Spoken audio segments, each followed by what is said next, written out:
Hello, my name is Ryan Cirillo and I am presenting my capstone project on occupational exposure to isoflurane gas during different animal procedures. Isoflurane is a common anesthetic gas used during procedures in animal research. Occupational exposure to isoflurane can occur when surgery personnel are administering isoflurane gas to a research animal. Several factors can contribute to an individual's exposure, including the size of the animal, the type of waste gas scavenging, and the type of ventilation used. The Occupational Safety and Health Administration has not set official exposure limits for isoflurane.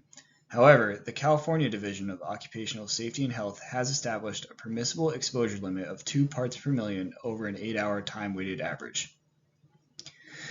More recently, in 2021, the American Conference of Governmental Industrial Hygienists established a threshold limit value of 50 parts per million over an 8-hour time-weighted average. In this study conducted at Yale University, I was interested in determining what factors during animal procedures would contribute to the highest occupational exposure to isoflurane. Occupational exposure monitoring results were collected from veterinarians, veterinarian technicians, and research scientists from May 2015 to March 2022. An initial screening is performed for the selected personnel, where information is gathered on the animal type, duration of the procedure, how many animals are operated on, and how frequently the procedure is done. Small animals typically included in the study were rodents such as mice and rats, while larger animals generally included non-human primates or pigs.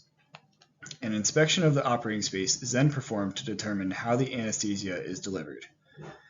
This inspection confirms if passive or active waste gas scavenging is used and the type of ventilation utilized in the space. Ventilation was either standard lab exhaust, which was denoted as no local ventilation in the data analysis, a procedure room, which has a higher rate of general exhaust, or local ventilation, such as a Niederman arm or snorkel. To collect an individual's exposure, passive badge monitoring is conducted with Assay Technologies' ChemDisc monitor for halogenated anesthetic gases. The badge is worn in the individual's breathing zone and is sent to a lab for analysis at the conclusion of a procedure.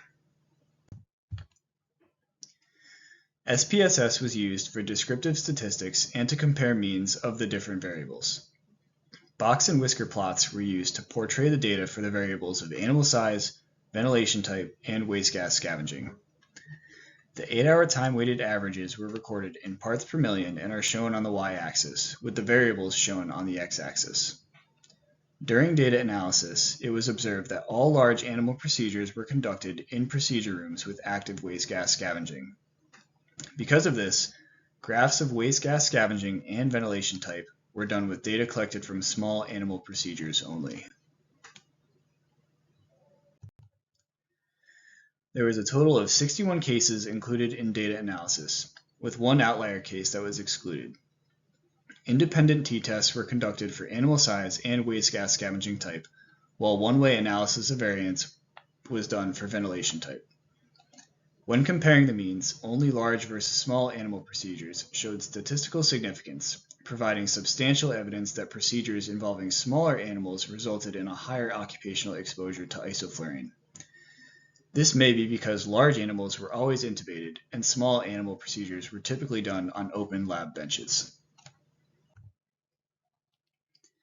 In conclusion, small animal procedures pose a higher risk for an elevated occupational exposure to isoflurane. This risk can be minimized when the following recommendations are utilized. Inspecting all equipment that is used while anesthesia is being delivered is extremely important. Personnel involved are responsible for ensuring the tubing, vaporizer, induction chamber, nose cone, and activated charcoal filters are in proper working condition prior to starting any procedure. A review of best work practices should be done with a lab to prevent exposures when opening and closing an induction chamber and placing an animal in a nose cone. The induction chamber is filled with isoflurane gas and when opened and closed improperly can force a contaminated air into the personnel's breathing zone. A nose cone can also actively contaminate the workspace if a proper seal is not formed around the animal's nose and mouth.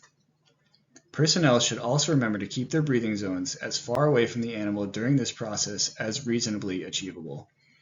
Individuals performing animal procedures are always encouraged to maintain effective communication with their safety representatives, who should also ensure occupational exposure monitoring is conducted for any new or altered animal procedures.